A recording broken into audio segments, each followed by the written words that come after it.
We're used to our domain and exploring all the options and things that we can do within our domain to find the perfect answer.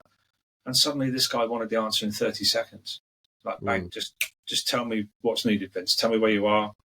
Tell me what you've spent. Tell me what you plan to spend. Tell me the ROI you're going to give for it.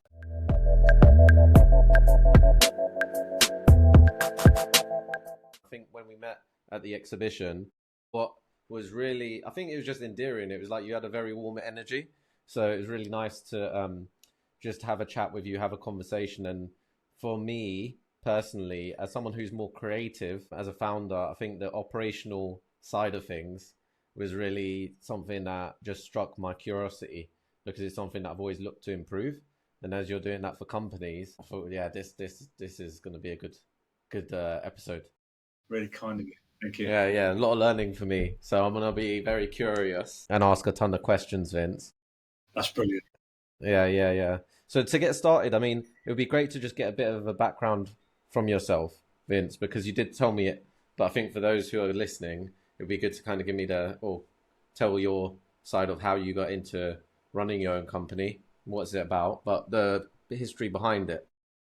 Okay, yeah, thanks. So my career started in IT. Didn't really know what I wanted to do when I left school. Ended up in a computer department. Ended up working for a computer organization, Sun Microsystems, and progressed all the way up to project director in that organization before moving into London and working for investment banks, where I got up to program director level. So everything about my career at that point was implementing technology solutions. At that point, I became a kind of technical account director because I was interface between customers and technical departments for defining what was needed. But then I was also trusted to manage the actual implementation of it as well. And it was at that period in my career that I met a startup business in the telecoms world based in the West Midlands, where I moved up to. I was the operations director for that business for 4 years, and we took it from standing start to IPO, market leader in the sector that we were in. Turning over 3 million a year, created 50 jobs in Staffordshire. It was a good journey for 4 years, really intense. Went back into sort of major program director roles then in big corporates, the likes of BT. But I found that there was an itch that I'd kind of scratched in being in that startup world and working at that board level, and all the pressure that comes with it, but actually the huge reward when you achieve things and when you can see that you're doing things for other people as well. It's a complete career change, and I flipped across to leadership development, and thankfully was invited to join a leadership development business in the Lake District that I'd used as a client. Spent 9 years there, most of it on the board, and the last as operations director, and the last couple of years as managing director. And that journey came to an amicable end when COVID hit, because the whole training sector obviously was hit and impacted by lockdown and the subsequent change in learning methods and behaviours after that. And I had a couple of full-time jobs straight after in the apprenticeship sector, because I'd helped take that business into apprenticeships, so I'd become known in those circles. But I found myself back at this point again of that itch I'd scratched years ago, where I liked working in that smaller environment and having more impact. And thankfully, I have a very supportive wife. I know she'll listen to this at some point. Who said to me, well, look, go for it.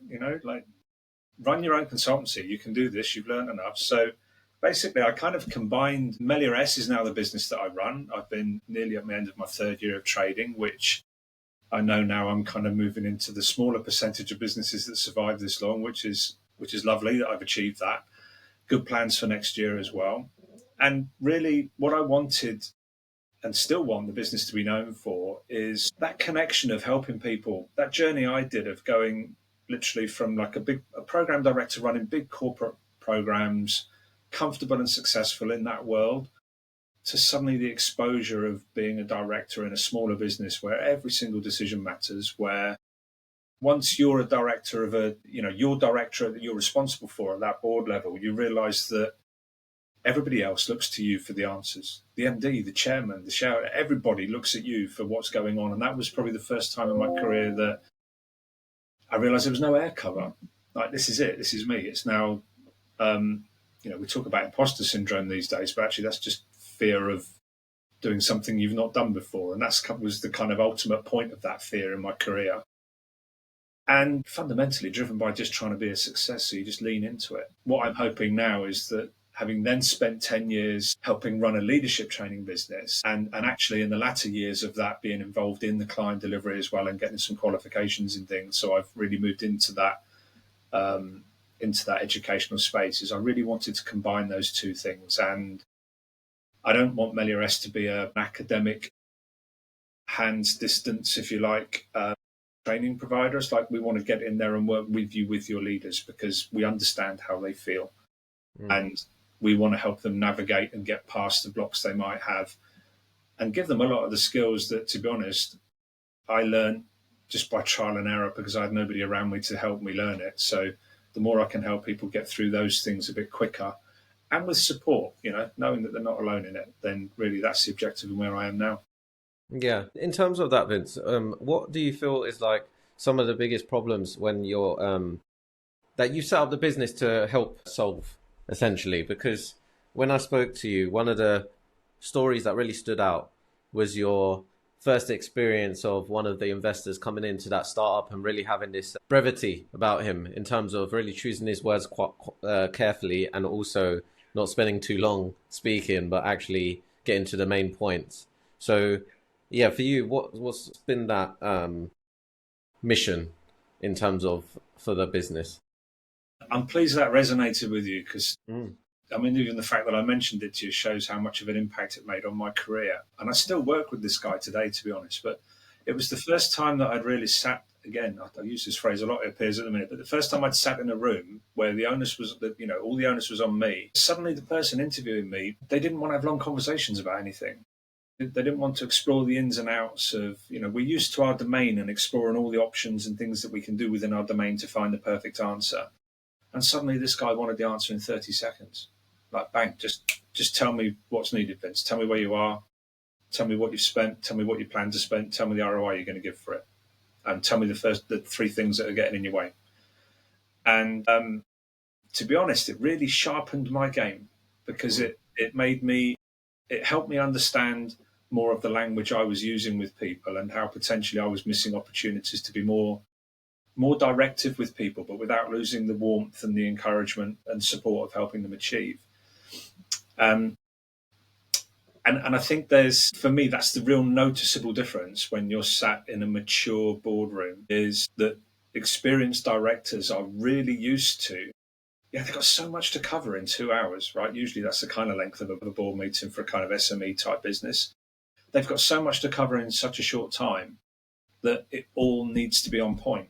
And if it's not on point, they'll stop a discussion and go, right, leave it, bring it back next month until you've got it right. And you only get so many chances to do that.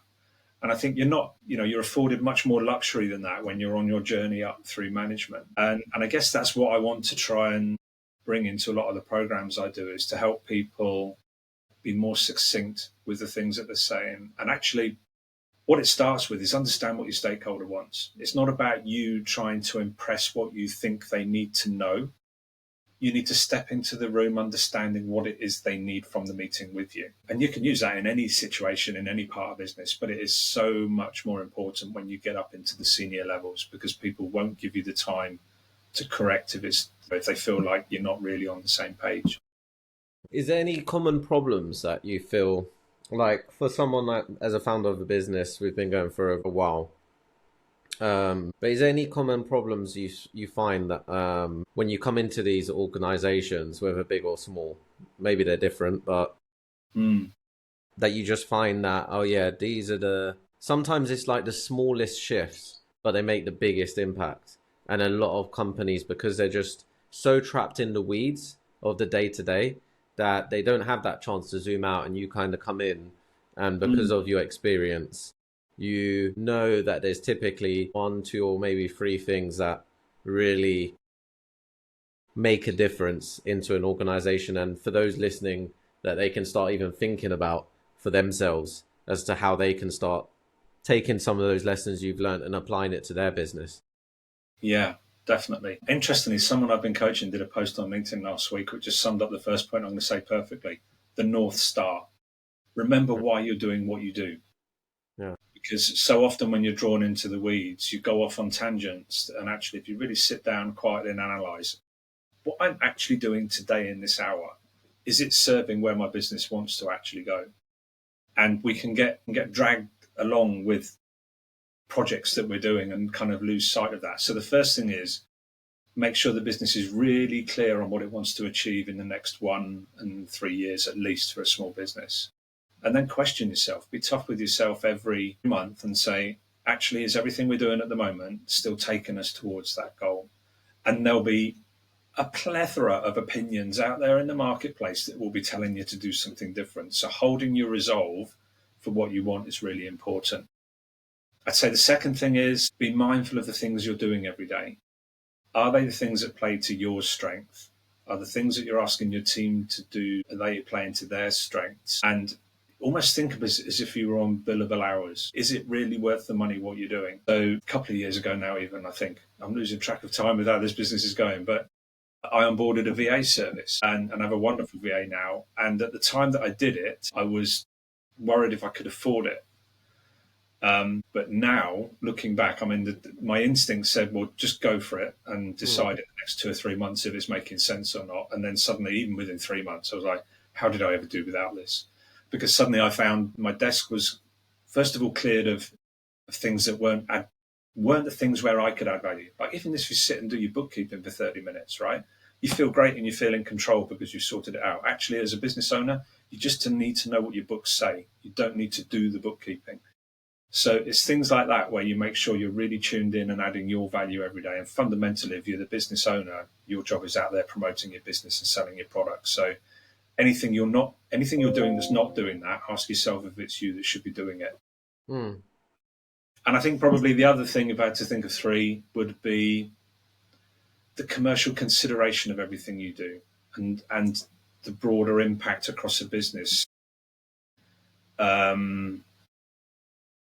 I give a quick example. Like if you decide that a feature in a product needs to really be there, like I mean, AI is all around us now, right? And it's going to be here forever now. So you could suddenly decide I've got to do some great AI features and functions and throw them into my product because that feels like the right thing to do. But actually, you need to understand before you do it, what's it going to cost me? What revenue could it create me? How's it going to impact my market position positively or negatively? What's it going to do to my existing customer experience? Because if you suddenly do something that flips your customer experience around a bit, you suddenly generate a whole load of inbound queries that weren't there if you didn't do what you were going to do. Mm-hmm. So there's something about just taking more of that, I guess traditionally it was called a helicopter view. Like when you're going to do something that's impactful for a business, again, go a little bit slower to go a lot faster. Just have a quick assessment across everything that it impacts in your business and make sure you've got all those bases covered and you're not going to make a silly decision that suddenly means you've taken a couple of steps back for 2 or 3 months or something. Yeah, my ops director talks about second and third order consequences. Yep. So yeah, a lot of great ideas, but then if you don't think them through, they can cause a lot of disruption within the organization.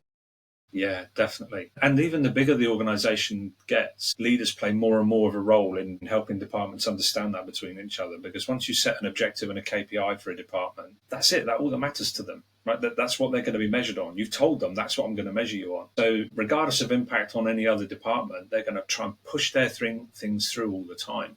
You see it quite often in like IT transformation and change like that. Well, this project has to succeed and we're going to do it. But yeah, you're going to remove 2/3 of my customer features when we go live. Like, don't care, I've been told I've got to do this. So it's really important for leaders to be involved in that process early on to make sure that those discussions are going on between departments and make sure that everyone's chasing that North Star and not just their own version of their KPI for the.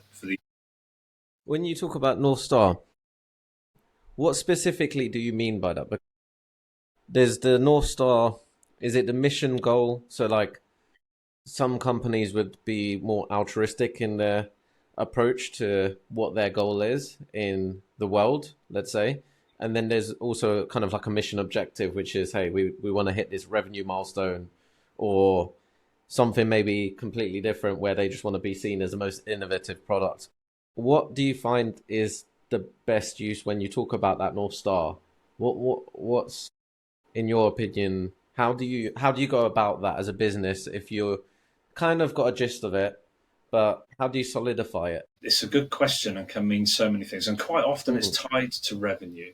But actually revenue and profit should be outcome from you chasing your North Star, right? Mm-hmm.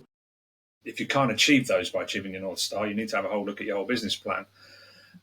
So if I'd liken it to my world, I've got the product I was promoting when you met me on the stand, the Operational Excellence Accelerator. I've got goals for that product. I'd love it to be in so many more businesses because the businesses that have used it have loved it and they've added real value to the people that have been on the program. So I'd love to really push that product, and I'd love to have 1,000 companies across the UK using that product. But if they don't, is that a failure for me? Because actually what that means is the product doesn't fit the 1,000 customers. So I need to find a different way to help them with the thing I want to help them with. My North Star is helping people that want to be directors in kind of in the commercial world, give themselves the best chance of getting there and achieving it. Mm-hmm. So actually I could get wrapped up in the accelerator product and whether it's achieving all the goals I want, but actually it's taking time to realize the product isn't my goal. It's what the product does is my goal. So keeping that constant focus means that it allows me to, if I'm not achieving the kind of sales levels I want for the product, or even if the product doesn't achieve some of the things I want with some of the modules we put in it, I don't hang on to that steadfastly and try and prove to the world they're wrong and I'm right. It's like Mm-hmm. I've got to listen and work out, okay, remember my goal here. My goal is to help people do the journey I did smoother and be more effective faster in that journey than perhaps I managed to achieve. So that's what I mean by North Star. And it can be quite difficult for business owners, especially when they're so passionate about what it is that they actually want to do and never really run a big business or even a small business. It's a real challenge for them to even find the space to sit and think about that and work that out, let alone actually then anchor their future decisions on it. So quite often in my coaching, I find we come back to that, come back to just why are you doing what you're doing. Yeah, I love that because what you're looking at is, from my perspective, the outcome of what you want to achieve for the clients that you help serve. And that helps to remove yourself from the narrowed vision of, oh, there's just this revenue that we want to get to, or there's this product that I want to push out more than anything else and make that a success. You're looking at, hey, what's the greater goal for the people that interact with me and with my business? And that's helping you decide what. And that's, I guess, helping with the decision tree. And whenever you do come to a crucial decision within the business, and that's kind of helping you navigate what needs to be done. And that kind of spins into your points 2 and 3 about as a leader, what is the direction that you're taking, because you're going to have those second and third order consequences.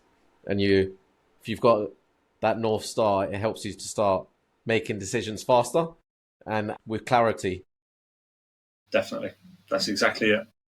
Yeah, no, I love it. I love it, Vince. See, I knew this was going to be a good one for me. So tell me, with the companies that you're working with at the moment, one of the questions I'd love to understand as a business that is you've started up, what has been the way you've gone to market and grown the business so far? Has it been through your network? We met you at an event, right? Yeah. What's been your kind of approach to building your business? As a man who got to this position through the operational route and through delivery, this was the toughest part of setting up on my own, because all things operational, really comfortable with it, lived and breathed it for 30, 40 years, right? Sales, marketing, even understanding the two things are very different, although extremely connected at a point. So definitely in my 3 years, I've tried a lot of different things. Interestingly, my largest client at the moment came through somebody in my network that referred me into them and said, I think you should have a chat with this guy, just see what you think. We had to go through a lot. They had to win the work afterwards. There was a proper tender process. There were other suppliers involved. So we had to win the work off of way more than just somebody saying work with them is good. But you can't create a process that mirrors that, right? Because it's got to be right place, right time for the people that know you that say, oh yeah, introduction to Vince. So trying to find a sales process supported by my marketing inside my business was a challenge right from the beginning. Fundamentally, when you're doing leadership training, leadership development. I don't even want to use training, right? It's not training, it's development. What we're doing is we're unlocking the potential that's already inside people. You can't teach somebody to be a leader that innately isn't actually ever got it in them to do it. So fundamentally, it takes conversations. Mm. Thank you so much for the way you opened this podcast. I just said it was a warm conversation. You felt it was engaging. It's like I left you leaving the stand feeling like I want to chat to that guy again. Mm. And that's the only way you really win work in this kind of world. So a lot of the more process driven things, LinkedIn outreach, cold calling, cold emailing, I've tried them all, right? I've had little bits of success, but not enough where I get excited enough to keep doing it, knowing that it's worth doing 200 of these because one out of 200 will turn into something. It's like, oh, do you know, it's soul destroying. And even handing that to an agency to do of any of those channels, first of all, it's cost, right, to a business. People don't give their services for free. And the one thing I'm finding fundamentally is that nobody can create the energy and sell your product and your business the way you can. So they might get you some open doors, but the people on the other side of that door where it's been opened, they're not going to be anywhere near engaged in the way you were, even at the start of this podcast with me. So that's very hard and difficult. So actually, I've pushed myself into networks. Yeah. The World of Learning exhibition that we met at, that was my third one. I'm booked on the fourth one in February. Anyone listening to this, come along to Olympia, come and say hi. But I'm also probably committing to the next one at the NEC in October as well. And I'm now looking at other networks where my sector, where my customer base in my sectors come together and talk. The big challenge for smaller businesses is that there's a lot of value to those events, so hence they cost a lot, right?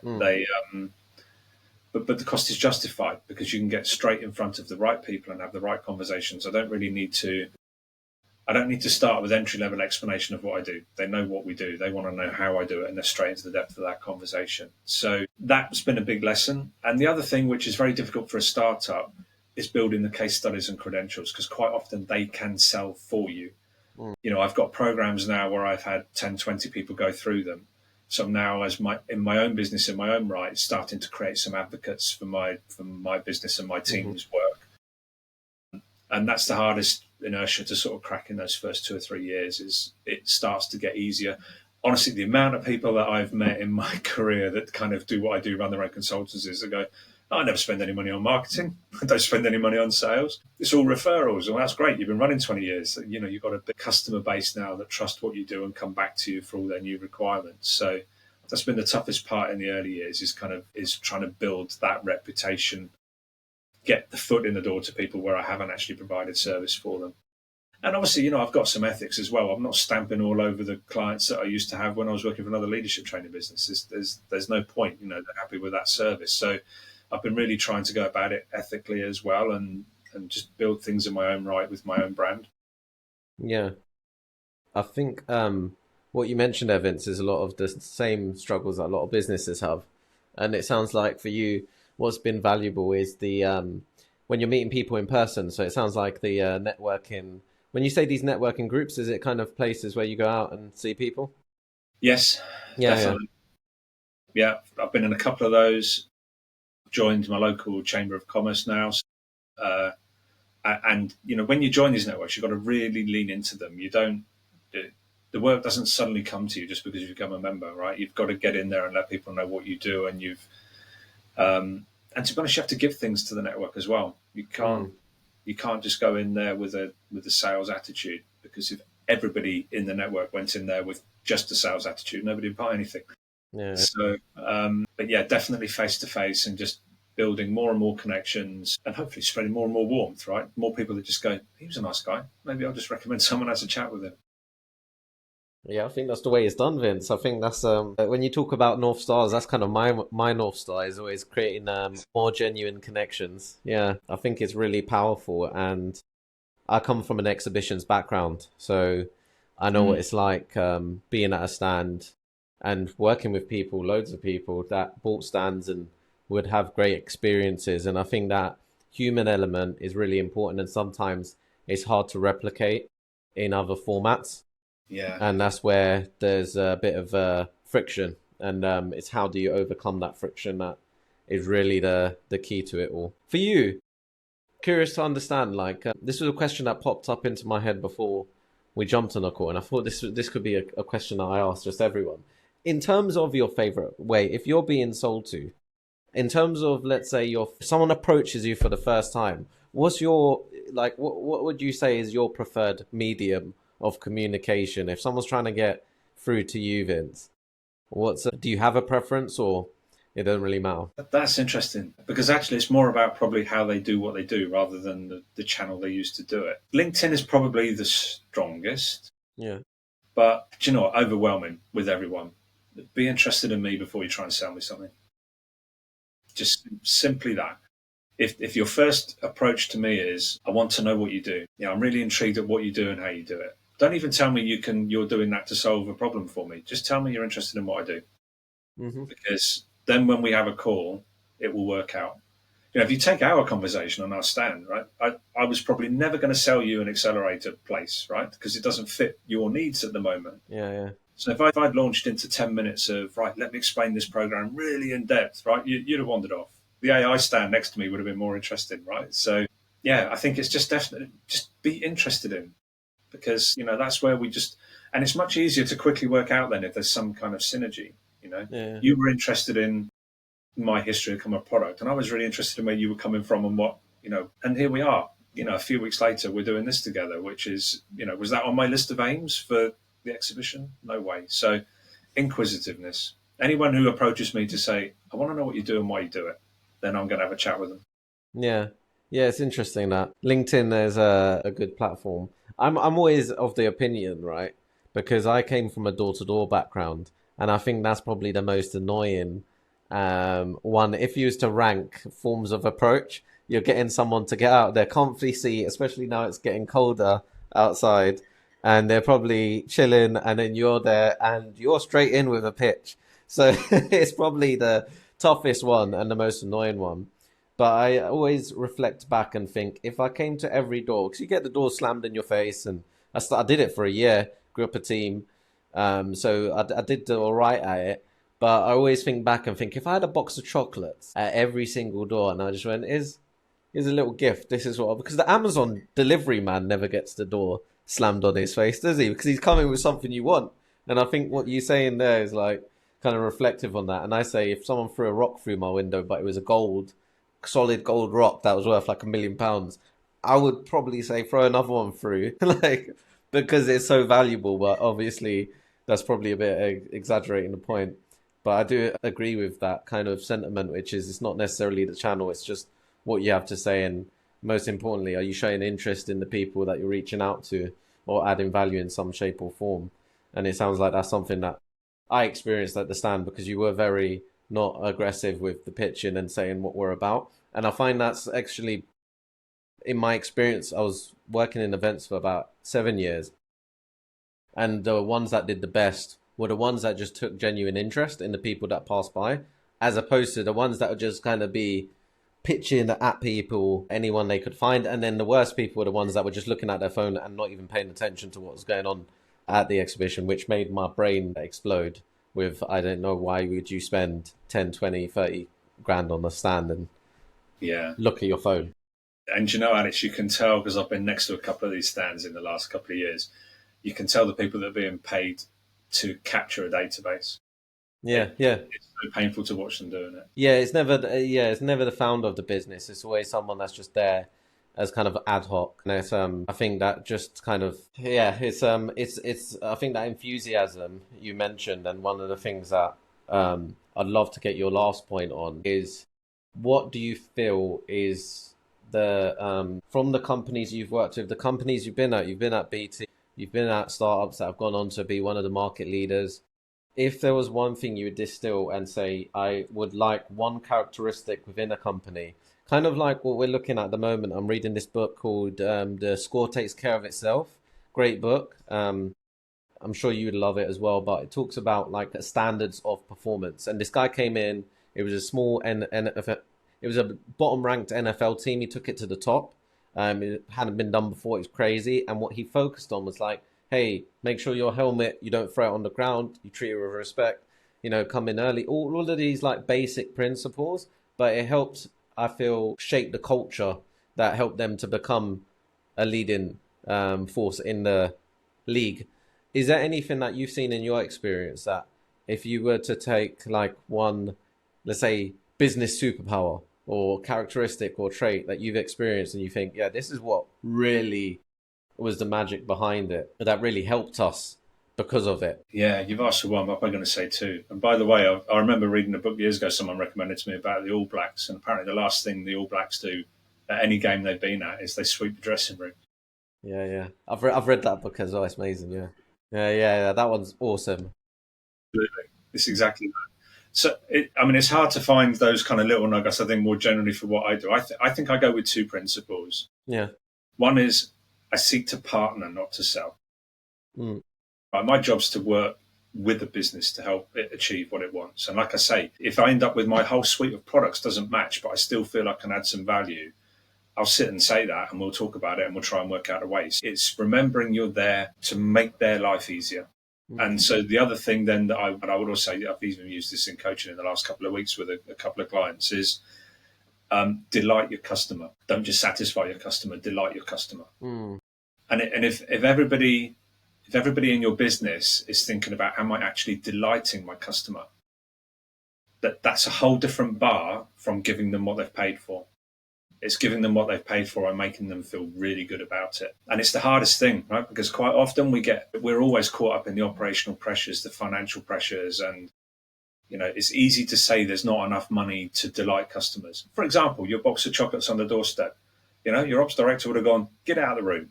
Do you know what that's going to cost me? Because the cost would have been huge. Yeah. But actually, if I heard that in a room I was in, I'd say, great, but that's not affordable. So what else can we do?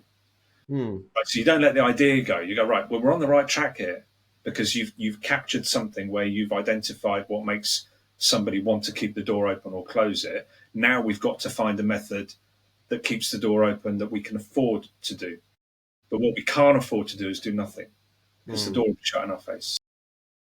Thinking about everything we're doing, are we actually moving to a place where we really delight the customer with what we're doing? And that, if you listen to a lot of the Stephen Bartlett's things at the moment, I saw something last week with him. He talks about sweat the small stuff. So many people tell you not to sweat the small stuff, but actually it's all the small stuff. And when I read that, I thought, that's not teaching me anything new. I love it. Keep promoting that, Stephen, because that's exactly right. Like when you think you've got everything nailed, just do one more final check. And put one call into the client. If you feel it might not be needed, but just ring them. Yeah. It's the smallest of things all the way through, because on the other end, what that feels like is it feels like you care about me and my business. Yeah. And that will get you so much better relationships, and eventually, all the other business metrics will look after themselves if you do that. I love that. That is such a powerful point. That's kind of like a mic drop. I love the fact that I asked that question and you had that to say. Thank you. Yeah, that delight in the customer. Funnily enough, one of the most I spoke one of a CEO that I very much respect. He's a client as well, but that was one thing that he said was so imperative to the success of his business. He was like, a lot of the time, people like just doing what you are paid to do that's the bar. That's to be expected. But what are you doing to go above that? And I think that's a really powerful point that I needed reminding on. So I'm gonna give all my clients. I'm gonna call everyone. So thank you, Vince. It's been a pleasure. I hope to do another one of these at some point. But it was really good to just get some really useful insights in the short time we had. And I look forward to again doing an episode 2 where we can. Wonderful. Well, look, thank you so much. First of all, thank you for dropping by the stand. Right. Thanks for staying at the stand. Yeah, absolutely. Having the opportunity just to talk with a like mind like this is brilliant. So thank you for the opportunity. I've really enjoyed it. And yeah, I'm up for episode 2. Let's do it.